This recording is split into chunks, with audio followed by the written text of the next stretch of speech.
الحمد لله رب العالمين، والصلاة والسلام على أشرف الأنبياء وأكرم المرسلين وعلى آله وصحبه ومن تبعهم بإحسان إلى يوم الدين، وبعد.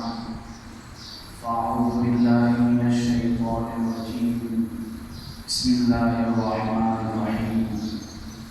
سبحان الذي أسرى بعبده ليلا من المسجد الحرام إلى المسجد الأقصى الذي باركنا حوله لنريه من آياتنا إنه هو السميع البصير. صدق الله العظيم.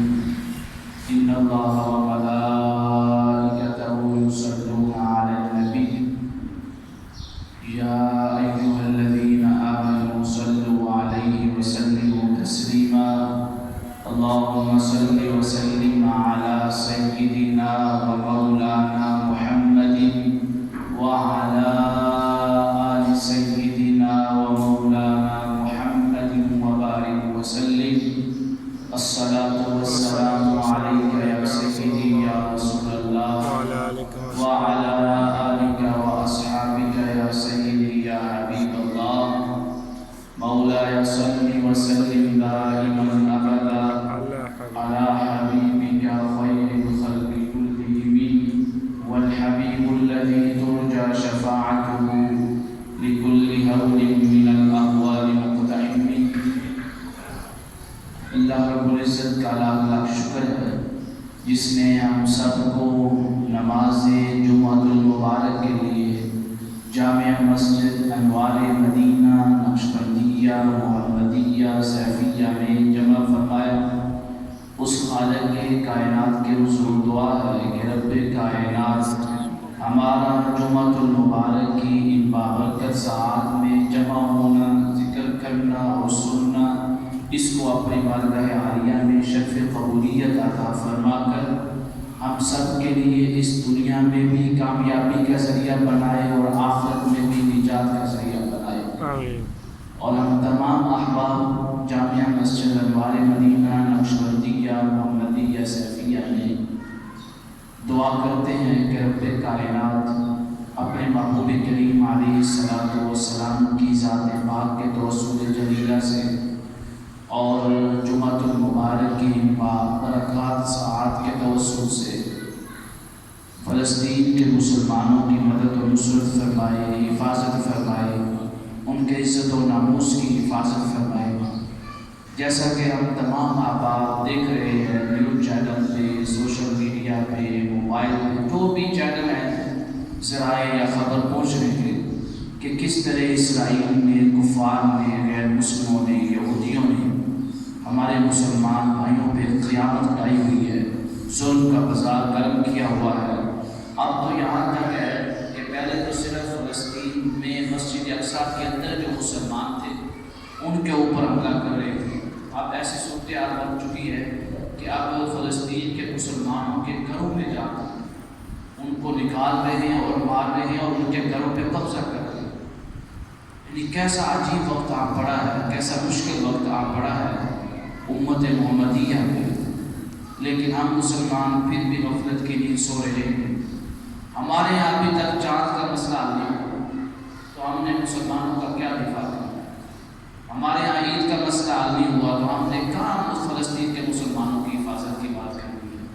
سوشل میڈیا دیکھ لیں، فیس بک دیکھ لیں، یوٹیوب دیکھ لیں، مسجد کے ممبر دیکھ لیں، وہاں پہ آپ کو 1% بھی فلسطین کے مسلمانوں کی بات نہیں ملے گی. فجر کے ٹائم دیکھ لیں، دروس قرآن و حدیث میں بات ہو رہی ہے تو یہی ہو رہی ہے کہ چاند صحیح ہے یا عید الفطر ہم نے صحیح پڑھی ہے یا ہمارا روزہ کھایا گیا ہے یا روزہ ہوگا یا کیا ہے. یعنی انہی مسائل میں پڑے ہوئے ہیں. ادھر اسرائیل نے بازار گرم کیا ہوا ہے، قتل و غارت کی بارش کر رہا ہے اور عزت و ناموس کے ساتھ کھیل رہا ہے ہماری مسلمان بہنوں کے ساتھ، بیٹیوں کے ساتھ، ماؤں کے ساتھ. اللہ کی امت مسلمہ پہ ایسا مشکل وقت ہے اور آپ پھر وہی تاریخ دہرا رہے ہیں جو بغداد میں ہوئی تھی. جب چنگیز خان نے حملہ کیا تو لوگ صرف علماء، بعض علماء، حقیقی علماء نہیں، بعض علماء بادشاہوں کی مجلس میں بیٹھ کے صرف اس بات پہ مناظرہ کر رہے ہیں کہ استنجے کا طریقہ کیا ہے. یہ مناظرہ ہوا ہے ان موضوع پہ، مناظرے میں مصروف ہے، ادھر چنگیز خان کی فوجیں وہاں پہ پہنچ گئی، اس نے ان کے مناظروں کو نہیں دیکھا کیونکہ ان کے پاس مناظروں کے علاوہ کچھ نہیں تھا، انہوں نے سارے علماء کے سر ان کے تن سے بھی جدا کر دیے اور خود بادشاہ کا بھی سر تن سے جدا کر دیا۔ پھر وہی تاریخ ہم دہرا رہے ہیں کہ ایک طرف امت مسلمہ کا قتل ہو رہا ہے، دوسری طرف ہم آپس میں ایک فروعی مسئلے میں، یعنی ایسا مسئلہ ہے کہ اگر اس میں اختلاف ہو بھی جائے تو بندہ دائرہ ایمان سے خارج بھی نہیں ہوتا، اہل سنت سے بھی خارج نہیں ہوتا، اس مسئلے میں ہم اختلاف میں پڑے ہوئے ہیں، ہماری پوسٹیں فیس بک پہ اسی مسئلے پہ ہو رہی ہیں، ہماری ریکارڈنگ اسی مسئلے پہ ہو رہی ہے، ہمارے بیان اسی مسئلے پہ ہو رہے ہیں، ہماری عید کی نماز کے بعد خطبہ جو ہے اسی مسئلے پہ ہو رہا ہے، پہلے اسی مسئلے پہ بیان ہو رہا ہے کہ انہوں نے یہ اعلان صحیح نہیں کیا یا اعلان صحیح کیا ہے، ہر فریق اپنی اپنی رائے کے مطابق بات کر رہا ہے، کسی نے بھی فلسطین کے مسئلے پہ بات نہیں کی ہے، حکمرانوں کو اس مسئلے فلسطین کے مسئلے کی اہمیت کی طرف توجہ نہیں دلائی ہے کہ اللہ کے لیے آپ تو دیکھو، آپ تو متحد ہو جاؤ، آپ کو مذمتی بیان کا وقت ہی نہیں ہے، آپ کو کوئی عمل کرنے کا وقت ہے۔ ہم کیا یہی دعا کرتے رہتے کہ مولا فلسطین کے مسلمانوں کی حفاظت فرما؟ یہ دعا بھی اس وقت قبول ہے جب بندہ میدان جنگ میں اترے گا۔ بدر کے مقام پہ 1000 کے مقابلے میں 313 مسلمان پہلے بدر کے میدان جنگ میں آئے تو تب تو اللہ تعالیٰ نے 3000 فرشتوں کو ان کی مدد کے لیے نازل کر دیا۔ سبحان اللہ، میں صرف فرشتے نازل نہیں کر رہا ہوں، انی معکم، تمہارا رب بھی میدان بدر میں تمہارے ساتھ ہے۔ سبحان اللہ، کیسا یعنی کیسا منظر ہوگا، کیسی مدد آئی اللہ تعالیٰ کی طرف سے کہ رب نے کہا جبریل امین علیہ السلام سے، جیسے تفاسیر کی کتابوں میں ہے اور قرآن کریم میں ہے کہ 3000 فرشتے نازل ہوئے اور قرآن کہتا ہے انی معکم، کہ تمہارا رب بھی آج تمہارے ساتھ ہے، صرف اس کے فرشتے میدان بدر میں نہیں اترے ہیں بلکہ تمہارا رب اپنی شان کے لائے، بلا تشبیہ و بلا تمثیل، ہمارے انسانوں کی طرح نہیں، نہ فرشتوں کی طرح، وہ اپنی شان کے لائق مسلمانوں کی مدد کے لیے میدان بدر میں اپنے محبوب کے ساتھ تھا، اپنے مصطفیٰ کے ساتھ تھا، اپنے یار کے ساتھ تھا۔ بدر کے مقام پہ جو جنگ لڑی گئی اس نے امت مسلمہ کو پیغام کیا دیا ہے؟ پیغام یہ دیا ہے کہ مسلمانوں پہ بیٹھ کر، مسجد میں بیٹھ کر عید کی نماز پڑھ کے صرف دعائیں کرنے میں فتح نہیں ملتی ہے، دعائیں کرنے میں مدد و نصرت نہیں آتی ہے، دعائیں کرنے میں اللہ کی حفاظت نہیں ہوتی ہے۔ اگر مدد و نصرت آتی ہے، اگر حفاظت چاہیے، اگر فتح و نصرت چاہیے تو صرف اسی صورت میں ہے کہ جب تم خود کو میدان جنگ میں فلسطین مسلمان بھائیوں کی مدد کے لیے اترو گے تو پھر 3000 نہیں کئی ہزار فرشتے بھی تمہاری مدد کو آئیں گے۔ سبحان اللہ، 300 کیا تھے لیکن شان ان کی صرف میرے مصطفیٰ کی وجہ سے۔ میرے آقا کریم علیہ السلام نے بدر کے مقام پہ جب اترے تو پہلے دعا نہیں کی، جب کفار کو سامنے دیکھا نا، عذاب کا لشکر ہے، جدید اسلحہ ان کے پاس ہے، جنگی ساز و سامان ہے، سب کچھ ہے ان کے پاس، اب جب نگاہ مصطفیٰ کفار کے لشکر پہ پڑی نا، اپنا لشکر اس طرف ہے، سامنے کفار کا لشکر ہے، تب صحابہ کرام فرماتے ہیں کہ آقا کریم علیہ السلام آپ نے خاص حجرے میں تشریف لے گئے اور اپنا سر مبارک سجدے میں رکھ دیا۔ سبحان اللہ، اتنا روئے کہ سیدنا ابوبکر صدیق رضی اللہ تعالیٰ عنہ نے آگے بڑھ کر آپ کے کندھے مبارک پہ چادر شریف تھی وہ گر پڑی، اتنا روئے، اتنی کپ کپی تاری ہوئی، روئے، چادر مبارک گر پڑی، سیدنا ابوبکر صدیق آگے بڑھے، چادر رکھی، پھر گر پڑی، پھر رکھی، پھر آپ نے یوں پکڑا ایسے آقا کریم علیہ السلام کو اور اس کیا یا رسول اللہ آپ اللہ کے سچے رسول ہیں، اللہ آپ کی مدد فرمائے گا۔ کہ مصطفیٰ کو یہ نہیں تھا، صرف پیغام دینا چاہتے تھے کہ اگر مصطفیٰ میدان جنگ میں اتر کر دعا کر رہا ہے تو تمہاری کیا اوقات ہے کہ میدان جنگ کے بغیر دعا کرو اور بیٹھے رہو۔ اس وقت وحی نازل ہوئی کہ مصطفیٰ آپ کی مدد کے لیے 3000 فرشتوں کا لشکر آ رہا ہے، سبحان اللہ، اور خود رب کائنات بھی آپ کے ساتھ۔ اور صحابہ کرام کہتے ہیں کہ ابھی ہم اپنی تلوار اپنی نیام سے نکالتے تھے کافر کو مارنے کے لیے، کافر کا سر پہلے تن سے جدا ہو کر زمین پہ گر پڑتا تھا، سبحان اللہ۔ 1000 کے مقابلے میں 313 کو ایسی عظیم فتح حاصل ہوئی، ایسی عظیم کہ سارے کفار کے دلوں میں روح پیدا ہو گیا مسلمان۔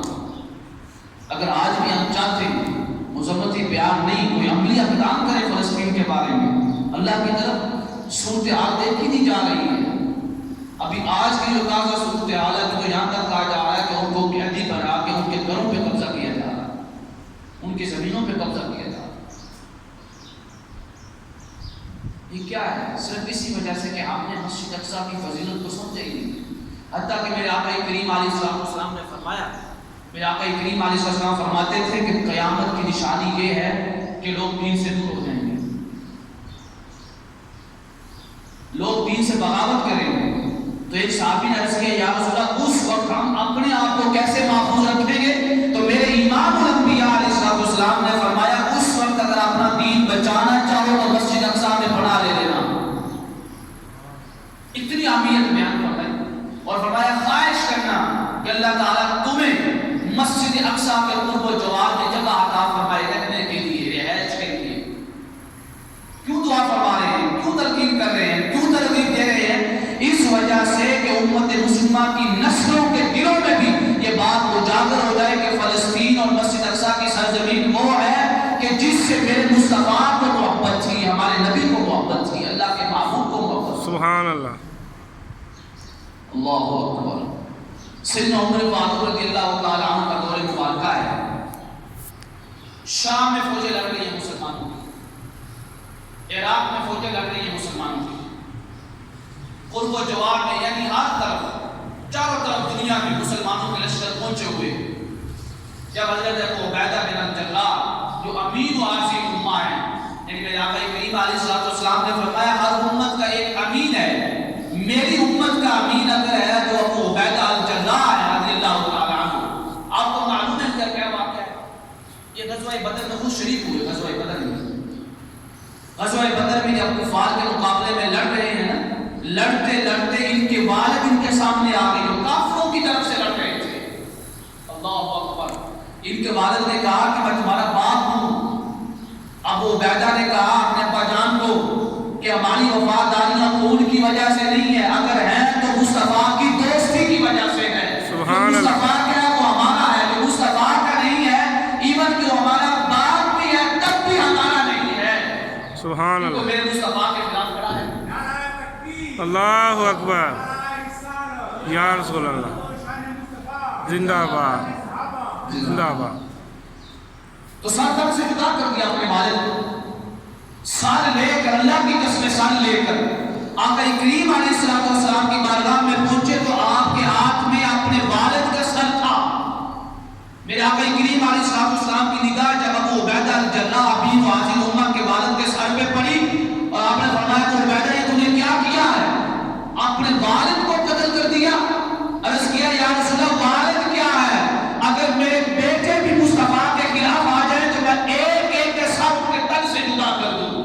سبحان اللہ، ہمارا وہی ہے جو مصطفیٰ کا ہے۔ اسی وقت رب کائنات نے یہ مبارکہ نازل کر دی حضرت ابو عبیدہ الجراح امین و عاصم امہ کی شان میں، فرمایا لا تجد قوم یؤمنون باللہ والیوم الآخر، جو اللہ اور یوم آخرت پر ایمان رکھتے ہیں، یوادون من حد اللہ ورسولہ، وہ ان لوگوں کے ساتھ محبت رکھ ہی نہیں سکتے جو ان کے خدا کے ساتھ دشمنی رکھے، ان کے محبوب کے ساتھ دشمنی رکھے۔ سبحان اللہ۔ حتیٰ کہ یہاں تک قرآن نے کہا وَلَوْ كَانُوا آبَاءَهُمْ، اگرچہ ان کے باپ دادا ہی کیوں نہ ہوں، او ابناءَهُمْ، اگرچہ ان کے بیٹے ہی کیوں نہ ہوں، او اخوانَهُمْ، اگرچہ ان کے بھائی ہی کیوں نہ ہوں، او عشیرتَهُمْ، اگرچہ ان کے رشتہ دار ہی کیوں نہ ہوں، ان کے رشتہ داروں میں سے، ماں باپ میں سے، بھائیوں میں سے، بیٹوں میں سے اگر کوئی مصطفیٰ کے خلاف آ کر کھڑا ہوا ہے تو انہوں نے اپنے باپ کو نہیں دیکھا، مصطفیٰ کے چہرے کو دیکھا ہے،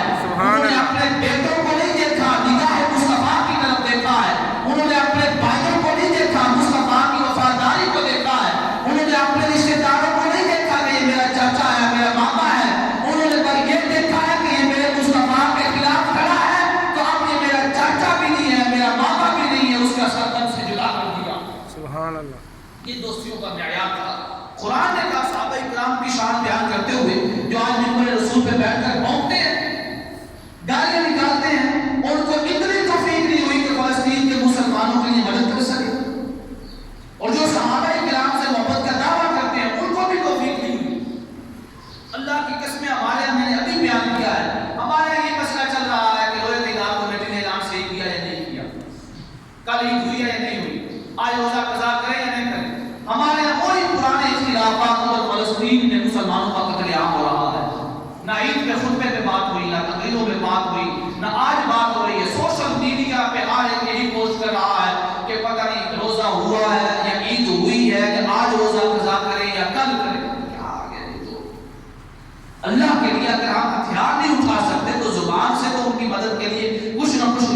ہیں بول سکتے ہیں منبر رسول پہ بیٹھ کر. صحابہ کرام کی دوستی کا معیار یہ تھا. ابو عبیدہ الجراح عراق میں تھے. پہلی دفعہ جب بیت المقدس فتح ہوا اس کا بتا رہا ہوں. یہ عراق میں بڑا بڑے لشکر ان کے پیچھے کھڑے ہیں مسلمانوں کے جلیل القدر صحابہ کرام. ادھر مصر میں حضرت عمرو بن عاص کا لشکر لگ رہا ہے, ادھر دوسری طرف حضرت خالد بن ولید کا لشکر لگ رہا ہے. ہر طرف یعنی شمال جنوب مشرق اور مغرب میں مسلمانوں کی فوجیں پھیلی ہوئی ہیں. جب عراق فتح ہوا نا, حضرت ابو عبیدہ الجراح نے اپنے لشکر کو کہا کہ اپنے گھوڑوں کا رخ بیت المقدس کی طرف کر لو, مسجد اقصی کی طرف کر لو. سبحان اللہ. سارے لشکر نے اپنے گھوڑوں کا رخ بیت المقدس کی طرف کر لیا. جب یہ بات حضرت عمرو بن عاص کو پہنچی, جب یہ بات باقی لشکروں کو پہنچی, انہوں نے کہا سارا کچھ چھوڑ دو, سارے علاقے چھوڑ دو. سب نے اپنے گھوڑوں کا رخ مسجد اقصی کی طرف کر لیا ہے کہ اگر کوئی شے ضروری ہے, اگر کسی علاقے کو فتح کرنا زیادہ ضروری ہے تو مسجد اقصی کی سرزمین ہے. سبحان اللہ. انہوں نے نہیں دیکھا کہ شمال و جنوب میں جو اسلامی سلطنت پھیلی ہوئی ہے اس کا کیا ہوگا, کہ دوبارہ دشمن حملہ آور نہ ہو جائیں, دوبارہ دشمن حملہ نہ. انہوں نے کوئی پرواہ نہیں کی. انہوں نے اگر پرواہ کی ہے تو مسجد اقصی کی پرواہ کی تھی. اپنے گھوڑوں کے رخ مسجد اقصی کی طرف پھیر دیے. واقعہ سننے والا ہے, بڑا عجیب واقعہ ہوا. حضرت ابو عبیدہ الجراح وہاں لڑنے کے لیے پہنچے. یہودیوں اور عیسائیوں, اس وقت یہودی نہیں تھے مسجد اقصی میں, اس وقت یہودی نہیں تھے, عیسائی ہی تھے. صرف یہودیوں کا داخلہ ممنوع تھا عیسائیوں کی طرف سے, صرف عیسائیوں کا لشکر اندر. اور ان کی سپہ سالاری کر رہا, اس کا نام تھا ارطبون, تو آپ کے ساتھ ارطبون. آپ کو معلوم ہے سارے لشکر بیت المقدس کے باہر پہنچے ہوئے ہیں مسلمانوں کے, اور عیسائیوں نے اتنا مضبوط قلعہ بنایا ہوا تھا مسجد اقصی کے اندر, اندر ہی اندر سے رستے نکلتے تھے, اور اتنا ساز و سامان کا, اتنی خوراک کی اندر موجود تھی کہ اگر قیامت تک بھی مسلمان لڑتے رہتے نا تو مسلمانوں کو فتح نہیں مل سکتی تھی, نہ عیسائیوں کو فتح مل سکتی تھی. یعنی اتنا اندر ساز و سامان موجود تھا, تجارت کا, خوراک کا, اسرے کا, سب کچھ. ارطبون سپہ سالاری کر رہا تھا. ارطبون کے دائیں بائیں آگے پیچھے علماء نصارہ تھے, عیسائیوں کے پادری علماء موجود تھے جن کو تورات, زبور اور انجیل کا علم تھا.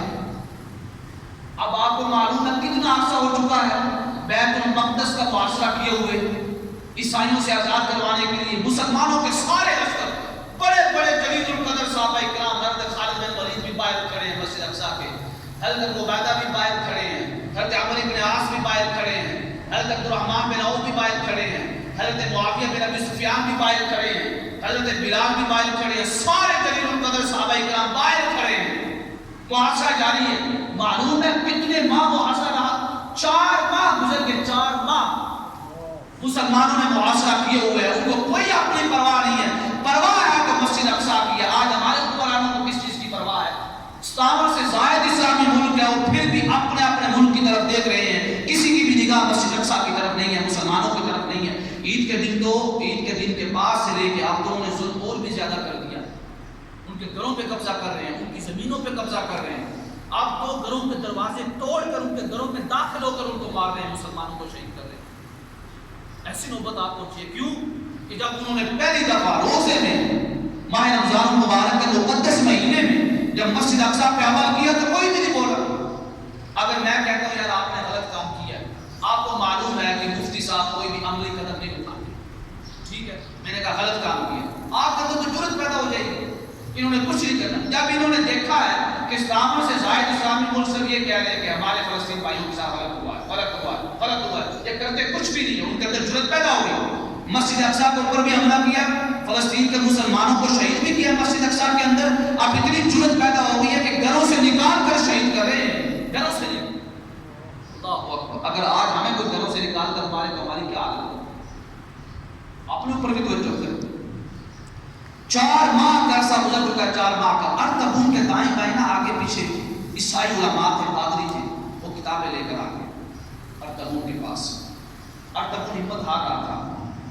انہوں نے کہا ارطبون سے کہ اگر یہ مسلمان قیامت تک بھی تیرے خلاف لڑتے رہے نا تو مسلمانوں کو فتح نہیں ملے گی, ہمیں تو ملنی ہی نہیں ہے, مسلمانوں کو بھی فتح نہیں ملے گی. مسجد اقصی کے اندر ہم رہیں گے, مسجد اقصی کے باہر یہ رہیں گے.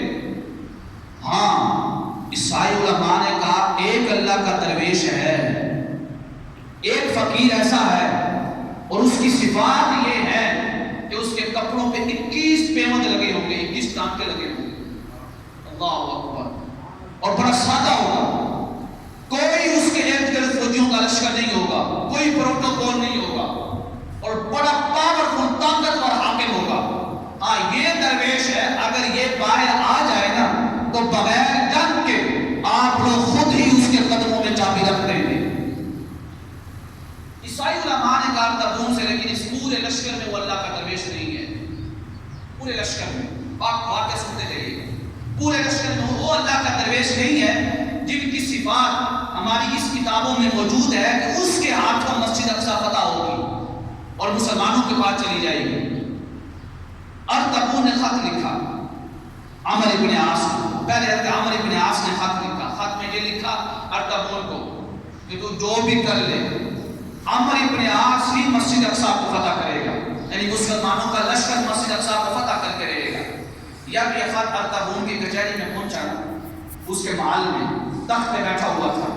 اب اس کو معلوم تھا جو عیسائی علماء نے کہا تھا. اس نے خط لکھا عمرو ابن عاص کو, جو پائے لشکر کھڑے ہوئے تھے. خط لکھا. خط میں یہ لکھا کہ عمرو ابن عاص تو قیامت تک بھی ہمارے خلاف لڑتا رہے نا, قیامت تک بھی, اور تم سارے مسلمان بھی جمع ہو جاؤ. ہم مسجد اقصی سے باہر نہیں نکل سکتے اور تم مسجد اقصی کے اندر داخل نہیں ہو سکتے. لیکن ہماری کتابوں میں ایک ایسا شخص ہے کہ جو بیت المقدس کو فتح کرے گا, اس کی علامات یہ ہیں, یہ علامات ہیں.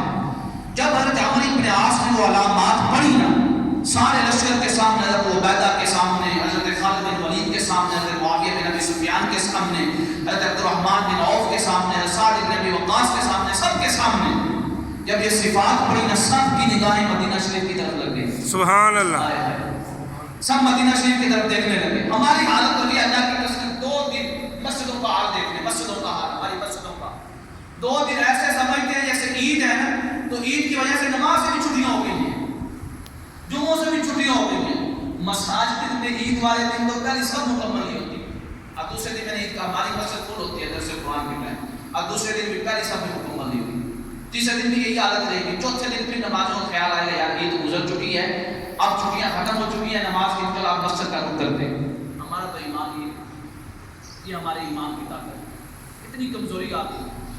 سب کی نگاہیں مدینہ شریف کی طرف لگی ہوئی ہیں. پتہ سب کو کیا ذہن میں آ رہا تھا کہ اگر کوئی ایسا درویش ہے نا جس کے اندر یہ ساری صفات موجود ہیں, یہ ساری علامتیں موجود ہیں, کہ جن کے سامنے اور جن کے قدموں میں ارطغرل اتنا بڑا لشکر جو لے کر کھڑا ہے بغیر جنگ کے, ان کے قدموں میں بیت المقدس کی مسجد اقصی کی چابیاں رکھ دے گا, وہ کوئی اور ذات نہیں ہے. اگر ہے تو مصطفیٰ کا عمر ہے. سبحان اللہ. مصطفیٰ کا عمر ہے. اللہ کی قسم.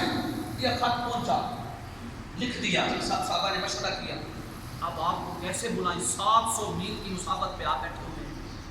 700 میل کا سفر طے کرنا بھی آسان نہیں ہے. 1 میل میں آپ کلومیٹر کا حساب لگائیں, کلومیٹر کو 700 ضرب دیں تو کتنا بنتا ہے, تقریباً 1 میل میں 4 کلومیٹر ہوتا ہی ہے. اب آپ اس حساب کریں. اتنی مسافت میں مدینہ شریف ہے کہ یہاں پہ آنے میں کئی ہفتے لگ جاتے ہیں, اور ان کو تو سیدنا عمر فاروق رضی اللہ تعالیٰ عنہ کی درویشی کا اتہاس پتہ ہے قرآن. سب نے مشورہ کیا کیا کریں. حضرت عبیدہ الجراح امین معاذ الامہ, آپ نے فرمایا کہ خط لکھو, ہم پیروی کرنے والے ہیں, ہم اپنے خلیفہ کے لیے جان بھی دے سکتے ہیں, تو یہ خط ان کو لکھو. ان کا کام ہے آنا یا نہ آنا. خط لکھ دیا.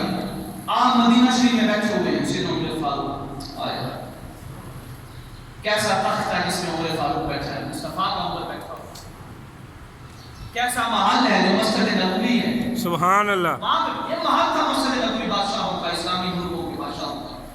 یہی تخت تھا, اور یہیں سے سارے ملک فتح ہوئے. اسلام مغرب میں, شمال میں, قریہ قریہ دنیا کے کونے میں پہنچ گیا. چٹائیوں پہ بیٹھنے والے, چٹائیوں پہ بیٹھنے والے, سوکھی روٹیاں کھانے والے, جن کے کپڑے بھی پورے نہیں ہیں, کپڑے پھٹے ہوئے ہیں, وہ چٹائیوں پہ بیٹھ کر کوئی دنیا میں حکمرانی کرتے رہے, اور ہم محلات میں بیٹھ کر ایک ملک میں حکمرانی نہیں کر سکتے. کیوں؟ چٹائیوں پہ بیٹھنے کی بات نہیں ہے, تختوں پہ بیٹھنے کی بات نہیں ہے. بات ہے تو اللہ کے یاد کے ساتھ وفاداری ہے. سبحان اللہ. بات ہے تو اللہ کے یاد کی محبت ہے.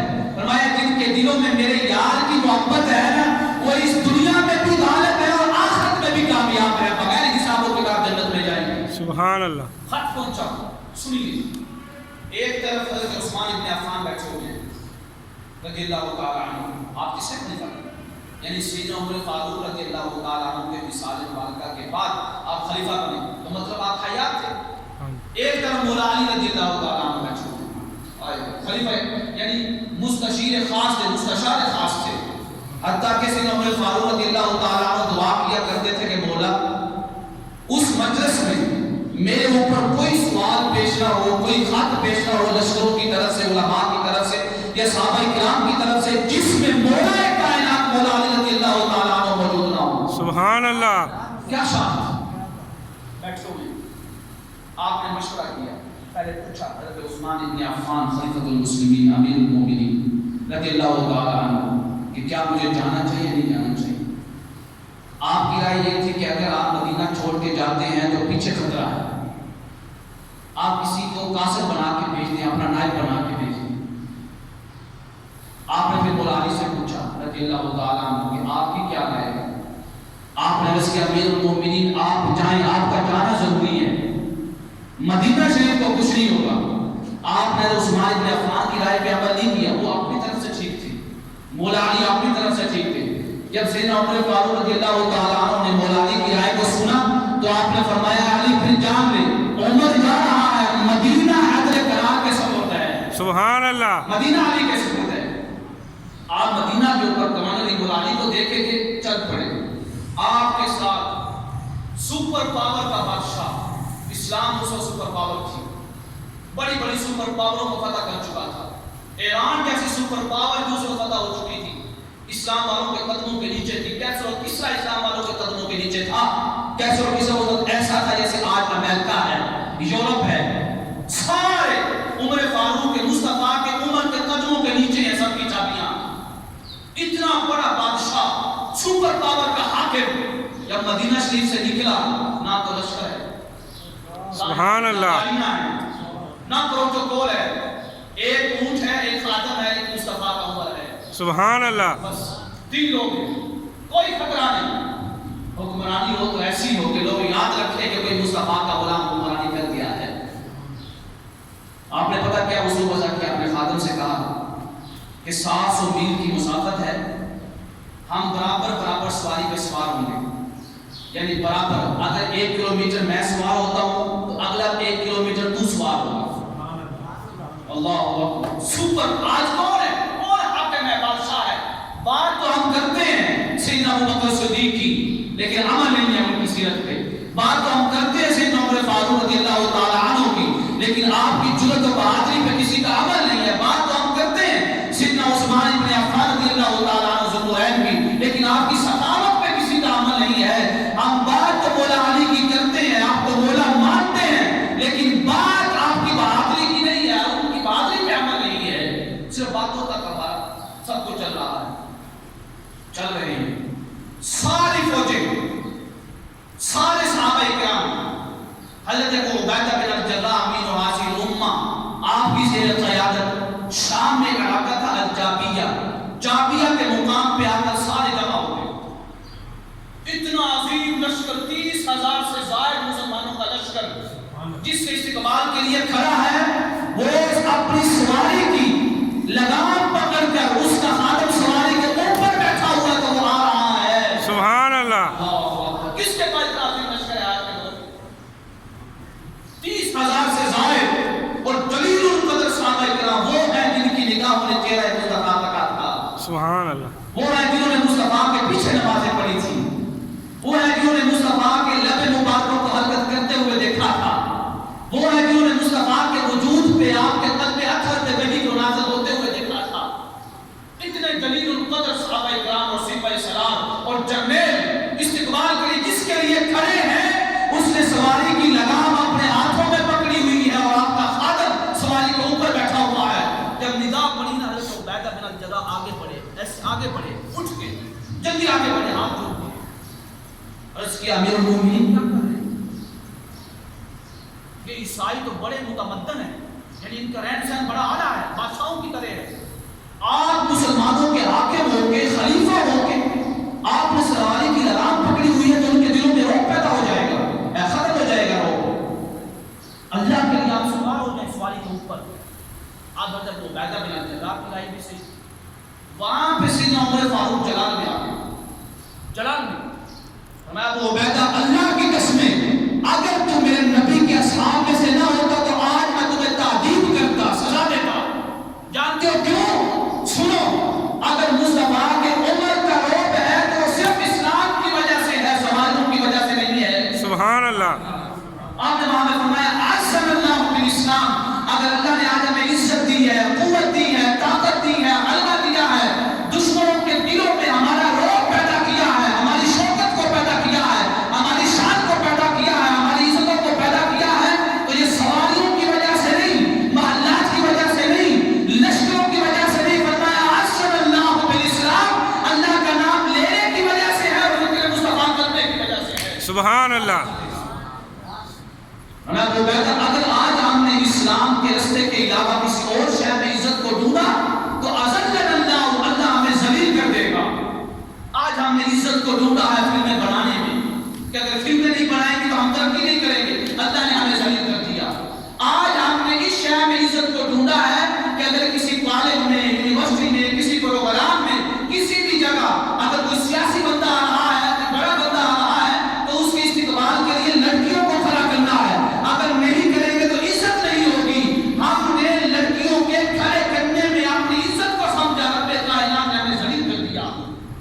ہم نے اپنی عزتوں کو اس بات میں سمجھا کہ پردے اتار دیں، حجاب اتار دیں، بے حیائی کا لباس پہن لیں تاکہ لوگوں کو پتہ چلے کہ ہم ماڈرن ہیں۔ ہم نے ماڈرنزم میں اپنی عزت کو سمجھا، اذلنا اللہ، رب کائنات نے ہمیں ذلیل و رسوا کر دیا ہے۔ ہماری کتنی بھی اوقات نہیں ہے اسلام اور اسلامی ممالک کی کہ ان کے دلوں میں ایک بھی اسلامی ملک کا روب اور قوت اور غلبہ پیدا ہو جائے، طاقت ہو، ڈر، خوف ہو، کوئی نہیں۔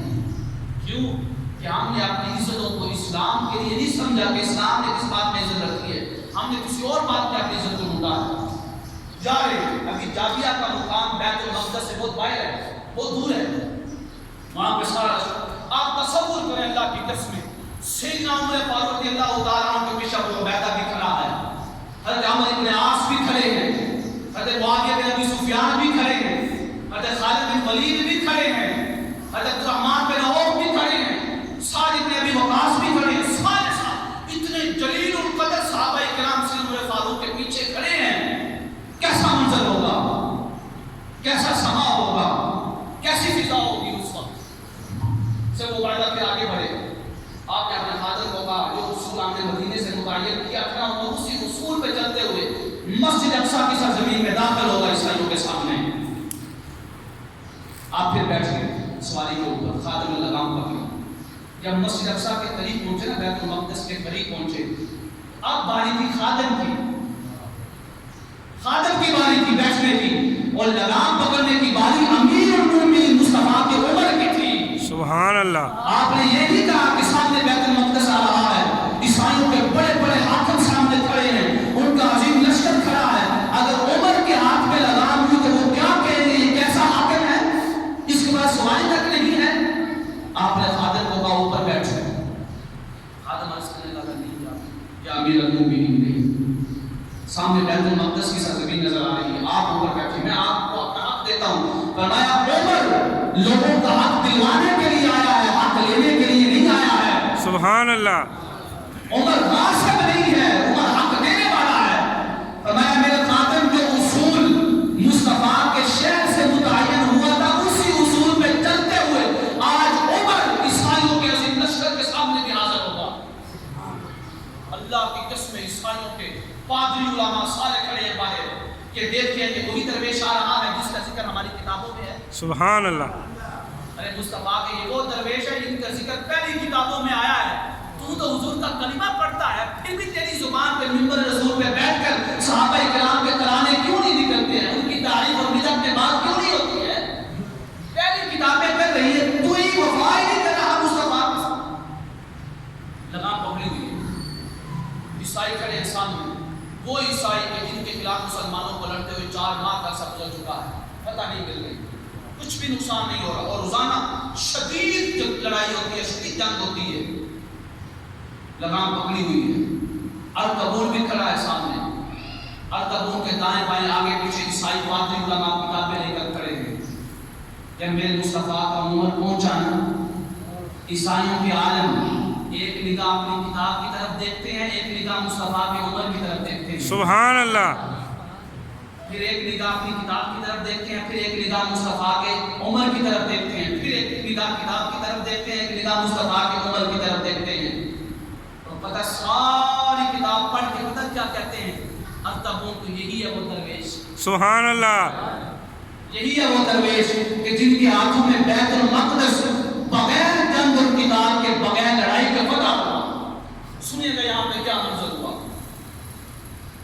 عیسائی علماء، پادری علماء اور بیت المقدس کے سربراہ کا ارطغرل وہ آگے بڑھا، ساری چابیاں لے کے جب آگے بڑھا، اس نے کپڑوں کے پیوند گرے، تو ٹانکے لگے ہوئے تھے نا کپڑے کے اوپر، کتاب میں یہ بھی لکھا ہوا ہے عیسائیوں کی کتابوں میں کہ اتنے پیوند، اتنے ٹانکے لگے ہوں گے اس درویش کے کپڑوں پہ۔ جب دیکھا تو 21 ٹانکے لگے ہوئے ہیں، 4 یہاں پہ، ادھر 4 یہاں پہ ہیں، یعنی ہر جگہ 4 ٹانکے ہیں۔ اس نے گنے تو اس نے کہا 21 ٹانکے پورے ہیں۔ اس نے بغیر لڑائی کے اتنا بڑا سپہ سالار اور جرنیل تھا، یہ طاقتور لڑتا ہوا عیسائیوں کا، کہ جس کے خلاف مسلمانوں کو 4 ماہ سے پتہ نہیں مل رہی، اس کے اوپر کب کبھی تاری ہوگی، ہیبت سے کامنے لگا۔ اس نے ساری چابیاں سیدنا عمر فاروق کے قدموں میں رکھی، آپ ایسے جھکے ہیں، یعنی چابیاں لینے کے لیے جھکنے لگے ہیں، تو نگاہ بلال کے چہرے پہ پڑی۔ سبحان اللہ، کیونکہ آپ کو معلوم ہے کہ بلال رضی اللہ تعالیٰ عنہ آقا کریم علیہ السلام کے وصال زہری مبارکہ کے بعد مدینہ شریف چھوڑ کر فلسطین میں آ گئے تھے، ہجرت کر کے۔ آپ نے چابیوں کی فکر نہیں کی۔ جب نگاہ چہرے بلال پہ پڑی نا، آپ کہنے لگے ہیں بلال آج ہمارے محبوب کی یاد تازہ نہیں کرے، سبحان اللہ، آج امام الانبیاء کی یاد تازہ نہیں کرے، جو تو اذان آقا کریم علیہ السلام کی ظاہری آیات مبارکہ میں دیا کرتا تھا، آج وہی اذان سنا۔ اللہ کی قسم سیدنا بلال کی آنکھوں سے آنسو جاری ہو گئے، چیخوں پکار کی آوازیں آنے لگی۔ اتنا عظیم لشکر، عظیم سلطنت کے خلاف کھڑا ہے، سارے صحابہ کرام رونے لگ گئے، چیخوں پکار کی آوازیں آ رہی ہیں۔ ایک ایسا فضا بنا کہ یہود عیسائی علماء بھی رونے لگ گئے کہ ہو کیا گیا ہے۔ عمر نے کہا چابیاں چھوڑ، آج بلال کا چہرہ نظر آ گیا، پرانی یاد کو تازہ کرتے ہیں۔ آپ نے کہا بلال اذان تو بلال نے عرض کیا یا امیر المومنین، آپ کا حکم سر آنکھوں پہ، پر اذان دینے کی سکت نہیں ہے، طاقت نہیں ہے، اذان نہیں دے سکتا بلال۔ آپ نے پوچھا کیوں؟ عرض کیا یا امیر المومنین، بلال اس وقت اذان دیتا تھا جب کہتا تھا اشہد ان محمد رسول اللہ، تو سامنے چہرہ مصطفیٰ ہوتا تھا، چہرہ مصطفیٰ کو دیکھ کر بلال کہتا تھا کہ محمد اللہ کے سچے رسول ہیں۔ سبحان اللہ، آپ نے فرمایا نہیں، بلال اذان تو دینی ہے۔ بلال رضی اللہ تعالیٰ عنہ خلیفۃ المسلمین، امیر المومنین، آپ کے حکم کی پیروی کرتے ہوئے اذان شروع کی۔ جب کہا نا اللہ اکبر اللہ اکبر، رونے کی آوازیں آ رہی ہیں، آپ ایک سانس میں تکبیر کہہ ہی نہیں پا رہے، آپ کہہ رہے ہیں اللہ اکبر۔ پورا 30,000 سے زائد لشکر رو رہا ہے، چیخ و پکار کی آوازیں آ رہی ہیں، اور آپ اشتباہ ہے۔ جب پہنچے نا اشہد ان محمد رسول اللہ، تو ایک چیخ نکلی، کہتے بلال اشک کھا کر زمین پہ گر پڑے۔ سیدنا عمر فاروق رو رہے، ابو عبیدہ رو رہے، عمر بن عاص رو رہے، حضرت معاویہ بن ابی سفیان رو رہے ہیں، عبد الرحمن بن عوف، سارے صحابہ کرام رو۔ اللہ اکبر، آذان بھی مکمل نہیں کر پائے۔ جب آگے بڑھے، صرف وہ عبیدہ نے عرض کیا میرے مومنین چابیاں تھامی۔ آپ نے فرمایا نہیں، چابیاں ابھی نہیں تھاموں گا، پہلے وہ جگہ بتاؤ کہ جہاں معراج کی رات میرے مصطفیٰ نے 2 دفعہ نماز ادا کی تھی۔ سبحان اللہ، یہاں پہ میرے مصطفیٰ کی پیشانی لگی تھی، وہاں پہ عمر اپنی پیشانی رکھنا چاہتا ہے، سبحان اللہ، برکت حاصل کرنا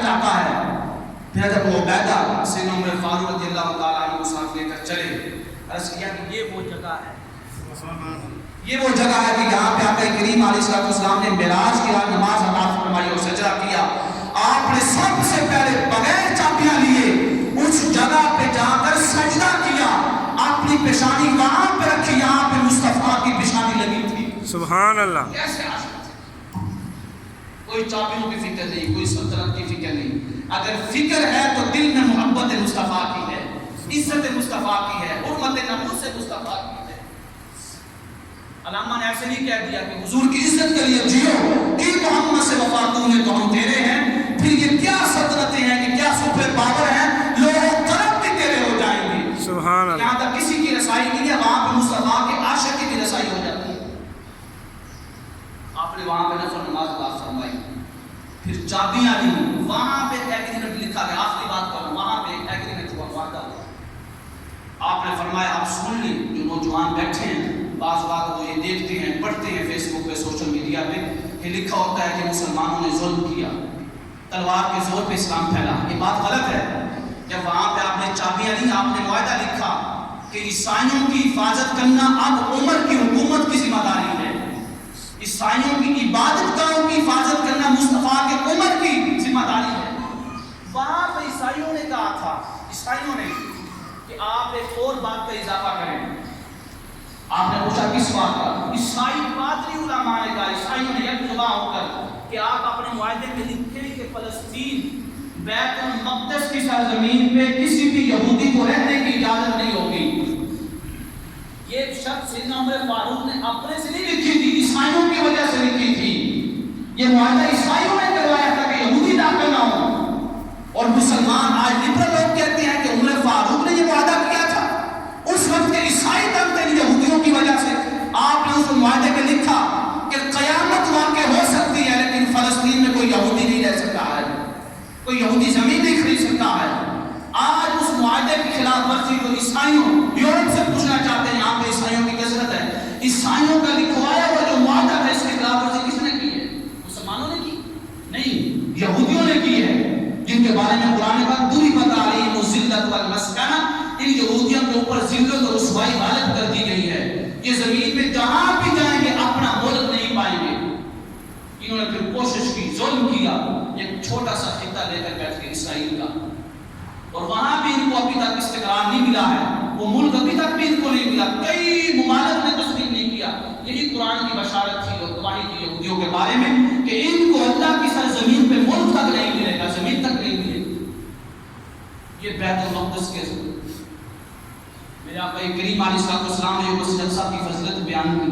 ہمارے نوجوان اس سے غافل ہو گئے, ہمارے بچوں کو اس کا علم نہیں ہے, ہمارے حکمرانوں کو علم نہیں ہے. کاش اگر امت مسلمہ کو مسجد اقصی کی فضیلت کا علم ہوتا, مسجد اقصی کی اہمیت کا علم ہوتا, مسجد اقصی کی ان برکات کا علم ہوتا جن کے بارے میں قرآن کہتا ہے الذی بارکنا حولہ. یہ وہ سرزمین ہے جس کا دائیں بھی برکت ہے, بائیں بھی برکت ہے, جس کا آگے بھی برکت ہے, پیچھے بھی برکت ہے, ہر طرف برکت ہی برکت ہے. سبحان اللہ.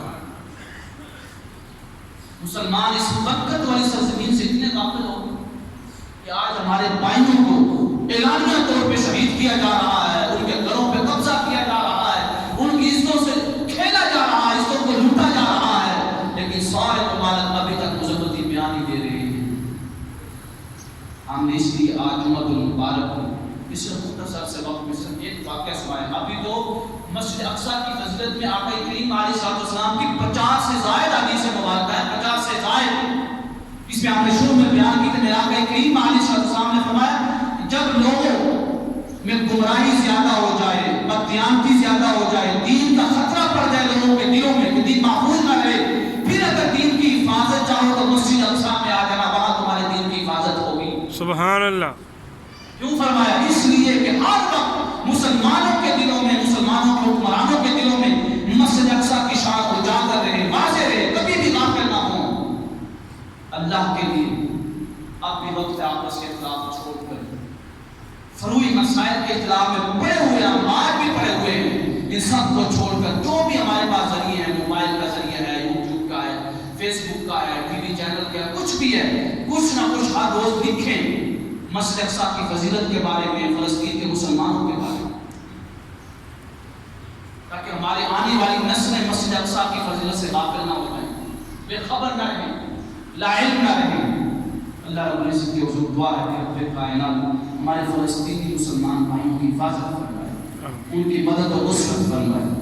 اللہ تعالیٰ ہماری فلسطینی بہنوں کی, بیٹیوں کی, ماؤں کی عزتوں کی حفاظت فرمائے, ان کی ناموس کی حفاظت فرمائے, ان کے حجاب کی حفاظت فرمائے, ان کے گھر کی چار دیواری کی